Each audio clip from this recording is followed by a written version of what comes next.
just going to brighten it up a little bit before we have a break. Maybe we'll have a drink if we're going to have one ourselves.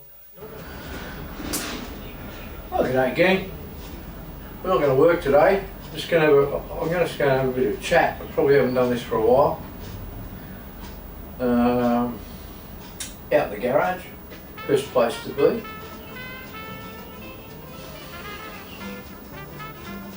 I've got a couple of you guys that watch and have asked, how do we go about getting into the game?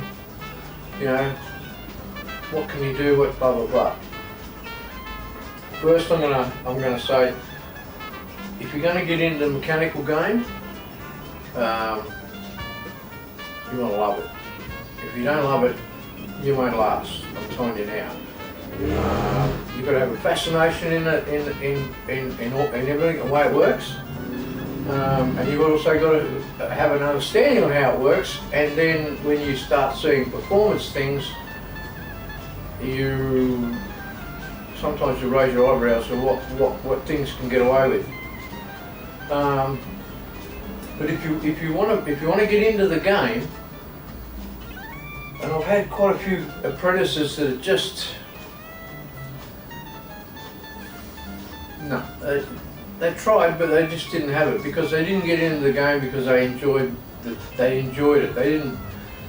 I had one apprentice. I said to him, "Listen, have you ever built a model car?" And he said, "No." I said, "What I want you to do is I want you to go home on the weekend, go to a hobby shop, go and buy a model. Doesn't matter what it is, maybe your favourite car, whatever. Doesn't matter what the level of difficulty, and put it together. The more difficult it is, the more kudos I'll give you." Well, I let that go for a fortnight or something. I said, "So how's that car coming along?" He said, "What?" Oh, well, that's the end of that. Myself, I think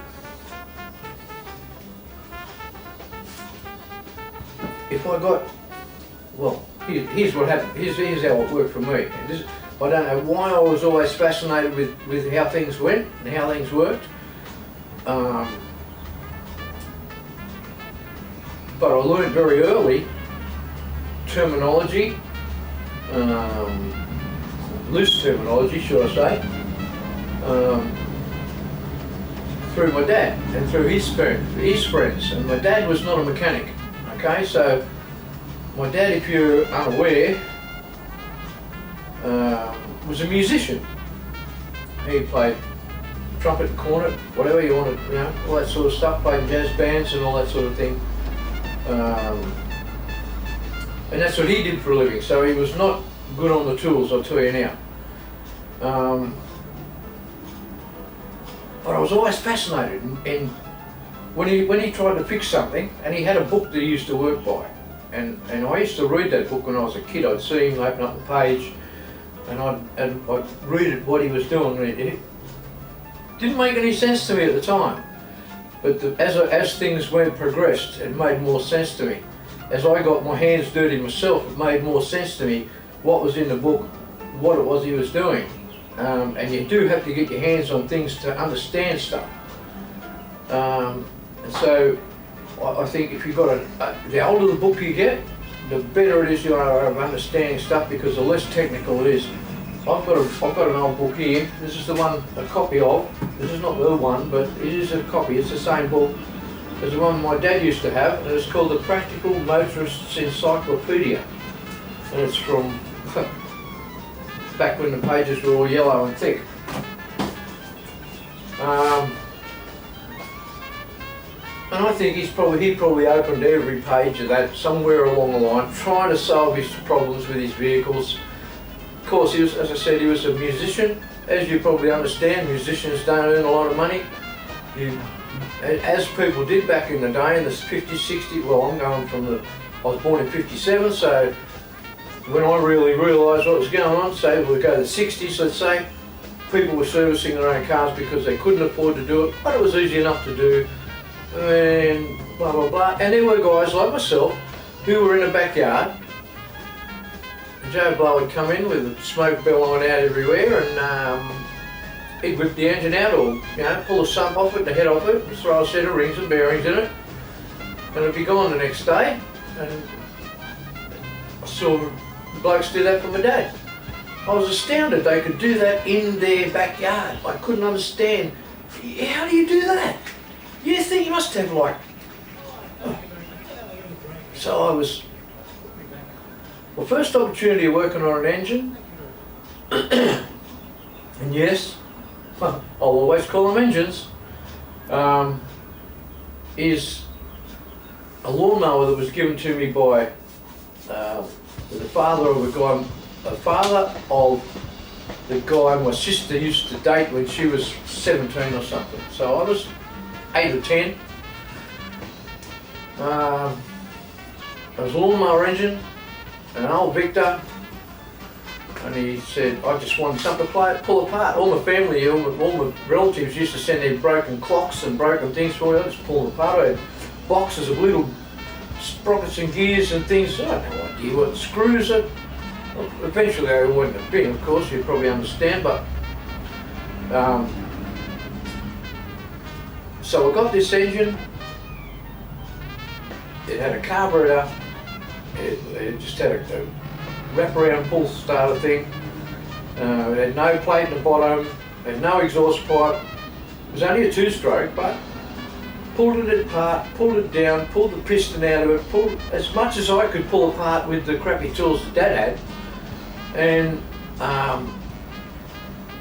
put it all back together again. I put all the bits and pieces in a jar, put it all back together. When I say all back together, there was still like that many bits and pieces in the jar. Well, I might be exaggerating, but there was a lot of washers and things around. Threw some petrol into it, threw it down a hose, and wrapped the thing, give it a pull, and away she barked away. So I was over the moon. And if you're going to get into the game, that's what I think you should do, is to go and get probably a 4-stroke would be better than a 2-stroke, because I mean I didn't even understand what I was doing with the 2-stroke. But I knew it had a piston, I knew it had to have petrol, had a carburetor, all that stuff was in the old book.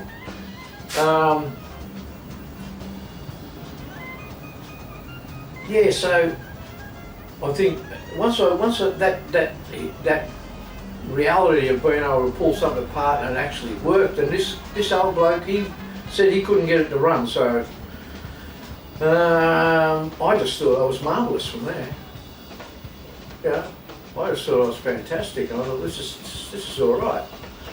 So my next call of duty was to get a car, and I was probably 12, and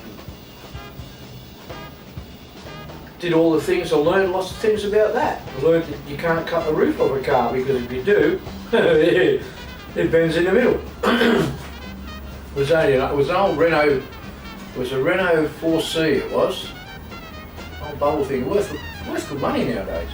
I cut the roof off it, and then I found another body, and I took the engine and gearbox out of it, and I put it in the other car. 12, mind you, with what crappy tools Dad had, and what little knowledge I had. At that point, I think it was just a matter of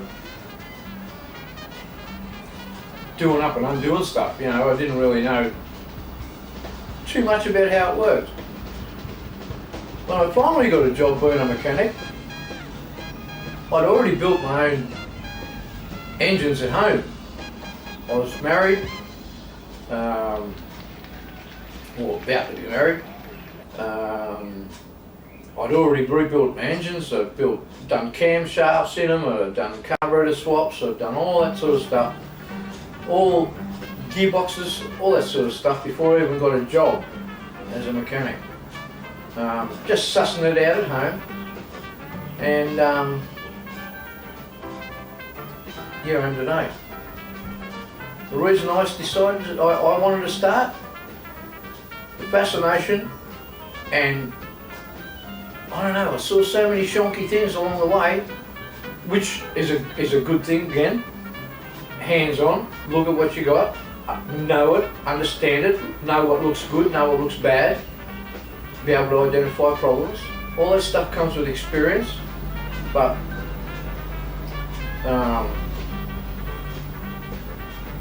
the whole thing is that if you understand it, which it takes a little bit, it took me ages to understand why ignition had to have timing, why it needed to have an advance as the revs went up. Back when I was a kid, I knew the terminology. Oh, she's blowing smoke, the rings are knackered. I didn't know compression rings or oil rings, so I had no idea. Didn't know valves had seals, I didn't know about, well, lots of things really. But I enjoy it. And it has gotten harder.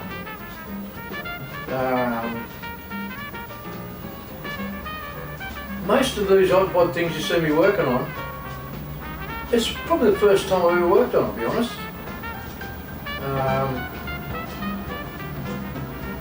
Yeah. Half the stuff you work on today, it's the first time seeing under the bonnet, half of them. Half of them I've never sat in. Some of them I've never seen on the road before. But, you know, you work it out. Once you know the principle, it's not a big deal. It really isn't a big deal. It's actually quite enjoyable. And then when you want to get into the performance side of things, then you start understanding why you get flat tappet cams and roller cams, and why you get solid and hydraulic lifters, and the difference between all those, and why you need springs and all the things and mechanisms that go with it. Compression ratios, air speeds, the list goes on and on and on. But it's here I'm nearly 65 and still enjoying it. Yeah, I can't think of anything else I'd rather do, to be honest. No, I'm a car guy. If you're not a car guy, you'll never be a good mechanic. That's the way it is. Give yourself, it's it. If you're not a car guy, you're not going to get it. Yeah. Have a good one. Just thought I'd get that out. Check you later. If you get on with it, look, leave me a comment down there in the doobly-doo.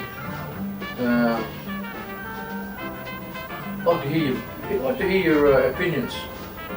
Maybe someone else might read along with your little edition and might help them too. That's what it's all about, helping. Cheers, check you later. Have a good one.